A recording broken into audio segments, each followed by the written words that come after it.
is the Academy Award-winning director of such films as Cinderella Man, A Beautiful Mind, and Apollo 13. Well, his latest, Frost Nixon, was just received 5 Academy Award nominations, and it's in theaters now. Please welcome Ron Howard.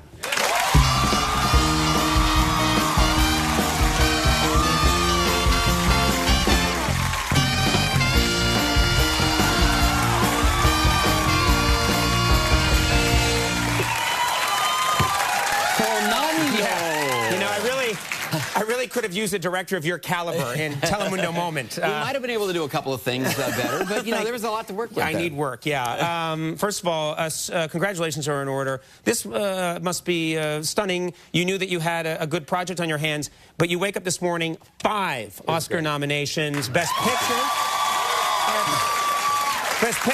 Best Director, Best Actor, Frank Langella, Best Adapted Screenplay, Best Film Editing. This is stunning. This was a good day for you. It's great. It's great. It's great. It's a great story, you know, Frost Nixon, and what Peter Morgan, who was nominated today, discovered with it is, you know, it goes so far beyond the interviews and the history of the event. And I think that's why we're here with these nominations. Every audience that goes in winds up coming out surprised. You know, they just had no idea how much emotion and humor and suspense there could be in that story. What's interesting is the timing of this film is nice too, because as a nation we're experiencing this is a movie that's about this giant historic event in our nation's history, and now I understand you were just at the inauguration. Is that right? You were there. It was, yeah, it was. What was that great. Like? I still looking for my invite. it was, well, what was that? What was it? It was amazing, and probably the greatest thing was the morning of the inauguration. Just everybody walking in, and you know, people. It was almost like there was this reverie. There was this just incredible respect. People wanted to witness this. And, you know, even as people would jam in and things would get a little tense, you'd start to see somebody turn, and you could see the tense face, you know, and then there's somebody else, and then it would just relax. I mean, just nobody wanted to mar this moment. And they're probably, like, you know, beating the hell out of each other now. Yeah. The anger will return any minute now. You know, you were an outspoken Obama supporter. Right. Early on, and you made a video that in support of Obama, along with the guys at Funny or Die. Yes, and it was a great idea. You got dressed up again as Opie, the character that you played on the famously on the Andy Griffith Show.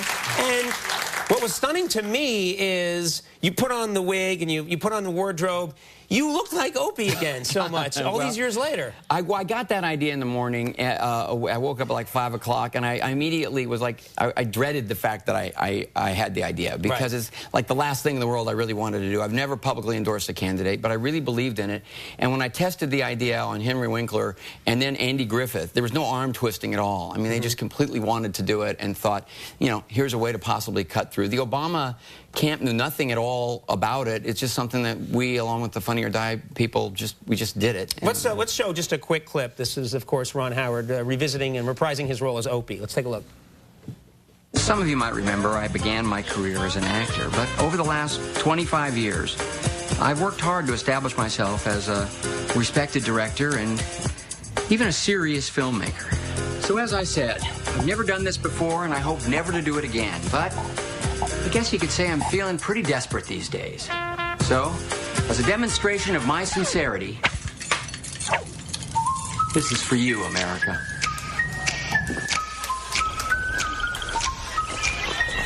Hey, Paul. Hey-o. I like your hey paw. It's the same hey paw. Well, you know, it hasn't changed at all.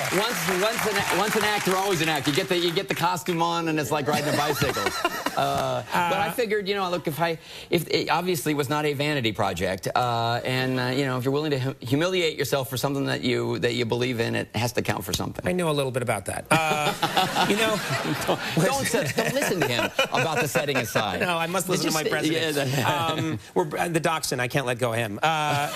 You know, it's interesting. I was thinking about this today. You've worked with so many major talents over the years as a director, yet, and this is unusual, you were so iconically famous as a young person, as Opie or Richie Cunningham. Did that identity ever interfere with your relationship as a director, trying to talk to these movie icons? Well, you mean like early on? Yeah, yeah. Well, it did at one point. I was directing a TV movie, before, and it was my second or third film. I was probably 25, 26 years old, and Bette Davis was going to star in the movie, and she really liked the role, but she just hated that this guy from TV, you know, this 25-year-old guy was directing it. And I was talking to her on the phone at one point, and she kept calling me Mr. Howard. And I said, well, Miss Davis, just call me Ron. And she said on the phone, I will call you Mr. Howard until I decide whether I like you or not, and hung up. Wow. Okay. So this is Bette Davis. This is intense. Bette Davis. Yeah. So now it's the first day of filming, and I'm there, and I walk out, and I whisper a direction to Miss Davis. Cameras are all set up, and she turns around and she goes, bah! Oh! And then she laughs, and she says, well, I was so startled. This is for the crew and everybody to hear. I saw this child walking up to me, and I just wondered, you know, what of any significance could this child possibly have to say to me?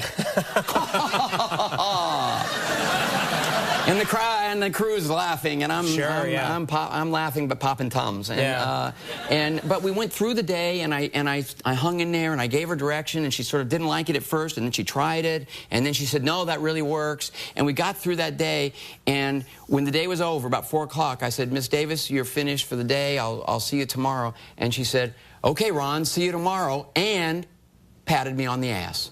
No. Then you know you've arrived. A total triumph. That's nice. A total triumph. That's how every story should end.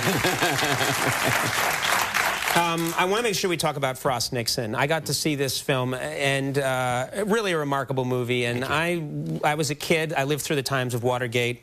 I remembered when these interviews came out with Nixon and how riveted the country was. I didn't know the whole story behind it, behind how these interviews came together. I don't think anybody did. I mean, that's what's remarkable about what Peter Morgan, you know, discovered, is that, you know, the events, they're remarkable, they're significant, but this conflict between these two powerhouse and very entertaining people, David Frost and Richard Nixon, you know, was so much more human, so much more complicated, and the fireworks were intense. That's what, and that's what I really have to speak to, and it's obviously been acknowledged today. But Frank Langella as Nixon, this is someone who everyone knows this iconic image of Richard Nixon, and very stiff and very removed, and people are very critical of him. This movie really shows you the human being, and it's very, I mean, there are moments that are very pathetic, really profound, and at the end of the movie, your heart breaks for this man. Well, you know, Frank Langella, all of us really wanted to not, you know, create sympathy for Richard Nixon or an apology for any of the things he did. And the movie underlines, you know, all of the character defects, but it does humanize him, and both characters. And I think that is where so much of the emotion of the story comes from. But you know, you talk to the people who worked with Nixon, and I interviewed a number of people who had, and they still maintain this deep, abiding respect for him, while they also acknowledge, you know, the character defects that really hurt the country and brought him down. The other thing is that none of them can avoid, man or woman, going into a really cheesy Nixon impression. Yeah. You know, they just can't help it. And he was always saying offbeat, bizarre things to people. You know, like one guy told me a story. He said they were sitting in a restaurant. They were just talking. And he said, you know, this is me doing the guy doing Nixon.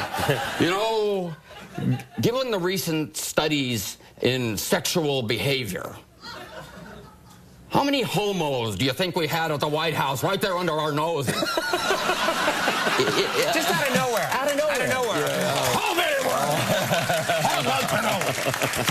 Thank God Frank avoided all of those cliches. We have a we have a clip here from Frost Nixon, and I believe this is an amazing moment where Nixon calls Frost late at night, right? And he would do this sometimes, and just started talking, and maybe the president had a drink or two. Maybe he had, but he was not an alcoholic, but he was lightheaded, and the word was out, especially during the waning days of his presidency. You know, if he called after about 12 o'clock and said, "Send in the troops," you know, well, check with somebody. Yeah, wait a few hours. Wait a few hours. Let's take a look at this clip from Frost Nixon.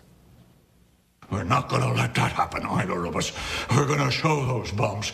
We're going to make them choke on our continued success, our continued headlines, our continued awards and power and glory. We are going to make those mothers choke. Am I right? You are. Except only one of us can win. Yes. And I shall be your fiercest adversary. I shall come at you with everything I got. Because the limelight can only shine on one of us. He's amazing. He's great. He did a great job. Thank you.